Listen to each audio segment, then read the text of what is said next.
ભાગ્યશાળી હોય ને એના ઘરમાં ટોકનારા હોય, નસીબવાળા હોય ને એના ઘરમાં જ કોઈ ટોકનારો. નહીં તો આજે કોઈ કોઈનાથી ખરાબ બનવા નથી ઈચ્છતું, કોઈ કોઈનાથી બગાડવા નથી ઈચ્છતું. એનું જે થવું થાય, આપણે શું કરવા કહીએ?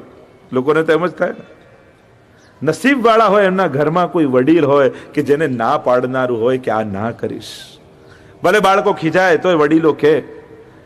અને હું તો ત્યારે જ મારી શ્રેષ્ઠતા માનું કે હું કંઈક ખોટો કરતો હોઉં તો પિતાશ્રીને ટોકતા સંકોચ ન થાય તો હું માનું કે હું દીકરા તરીકે સાચો છું. જો એમને સંકોચ થાય કે આને ખોટું લાગશે, એ દિવસથી મારું પતન શરૂઆત થઈ જાય. અધિકાર છે, માતા પિતા નહીં કહે તો કોણ કહે? તો સમાજને આજે આ ચિંતનોની જરૂર છે, આ વિચારોની આવશ્યકતા છે. લોકો તો કહેશે પોતપોતાની સ્વભાવ ને પોતાની સ્વતંત્રતા અને દરેકની સ્વચ્છંદતા વાતો કરવી સહેલી છે, પણ આ વિચારધારાથી આખો સમાજ વિખરાઈ જાય.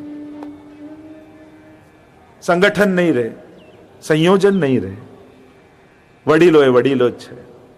लिहाज आंखों का रिश्तों का डर नहीं रहता जब एक शख्स के हाथ में घर नहीं रहता. એક જણાના હાથમાં જ્યારે પેલું પરિવાર છૂટી જાય ને ત્યારે પેલો દોરો નીકળી જાય ને મોતીઓ જેમ વિખરાઈ જતા હોય એમ થાય. ઘણી વાર ઘરમાં વડીલ હોય તો બધું સંકળાયેલું, વડીલ ગયા પછી બધું છૂટું થઈ જાય. એટલે વડીલોની આજ ભાગ્યશાળી હોય એના ઘરમાં વડીલો હોય.